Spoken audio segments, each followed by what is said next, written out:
Now it's time for the part that we all have been waiting for. So without any further ado, I'd like to invite the ISC Talk speakers to the stage to present their presentations.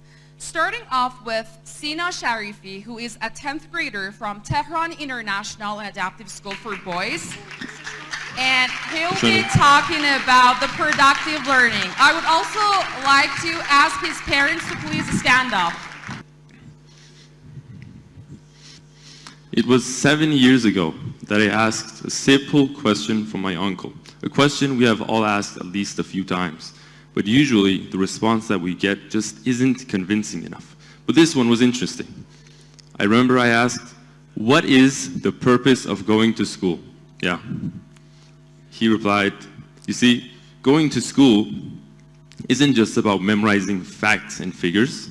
It's about nurturing our minds and preparing ourselves for the life that awaits us.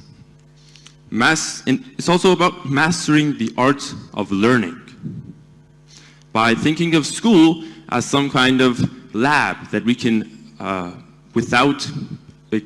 experiment without fearing failure, because the consequences of failing in school are really insignificant compared to the real life and its challenges. By improving our learning skills, we enhance our ability to absorb knowledge efficiently, retain information deeply, and apply what we've learned to real-life situations. Improving our learning skills isn't just about surviving in school, don't get me wrong. It's about thriving in life and embracing our curiosity. It's about respecting it, satisfying it.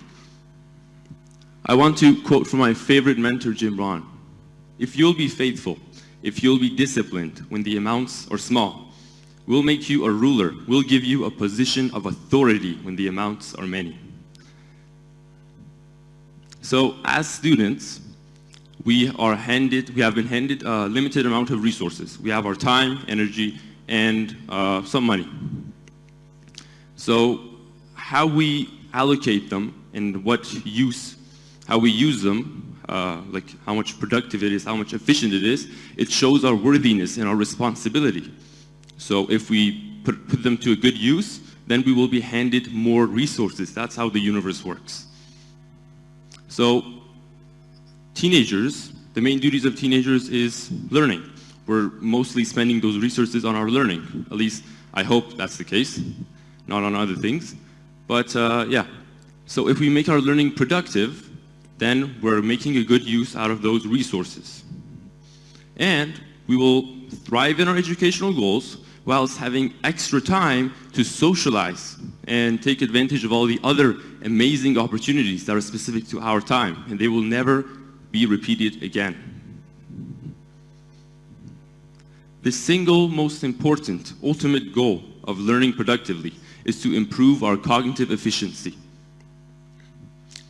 What does cognition mean? For those who don't know, like me a few weeks ago, cognition is the mental act of processing information. Mental act of processing information. So if we improve it, then we're learning faster and better. And by improving our cognition, we unlock new levels of creativity, innovation, and also problem solving. This is the cognitive load theory.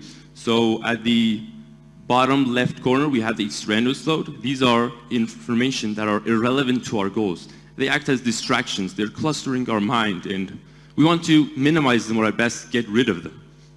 We have the intrinsic load, and that is the new information that we're trying to acquire. It's best to simplify it, as the Feynman technique says. If you don't know, please look it up, because unfortunately I don't have time to explain completely, but we have the germane load. The germane load is the amount of information that we have, that we've learned in our previous learning sessions, that we're trying to link with the new information, which is complex, to make it more comprehensible. That is the main key to learning.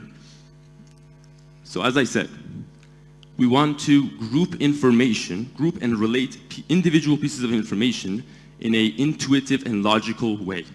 Making something intuitive helps you hold on to it longer. Making something logical helps you remember it and navigate relationships with higher accuracy. So even if you forget, because it's so logical and obvious, there's a high chance of remembering it again. Like the numbers. None of us memorize each one of the numbers individually, but there's a solid formula, and so it's obvious. Like if someone says a new number that you haven't interacted before with, you won't be like, oh, that's interesting, I didn't know that number existed. Yes. So we want to have a web of knowledge, as you can see, in our own brain, that is created by linking individual pieces of information. And so things that are complex would be very obvious to us because they are all related in a logical manner.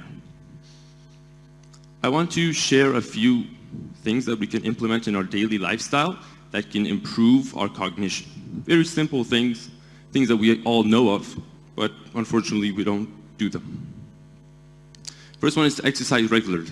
So exercising improves our neural connectivity, and also it reduces cognitive decline. So when there are times you feel like your brain has switched off and you can't seem to make it work, you're not learning as efficiently as you want, this is the answer: exercise. We have mindfulness meditation.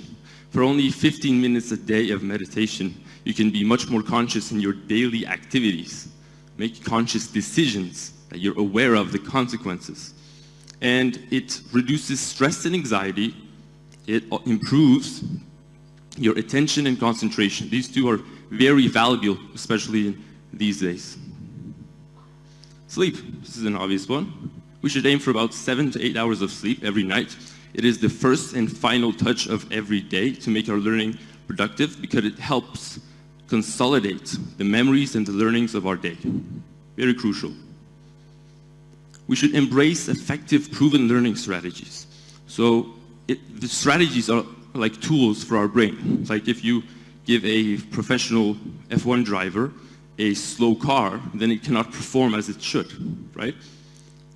We also should give our brain, our strong, capable brain, some good, effective techniques that it could use to learn productively.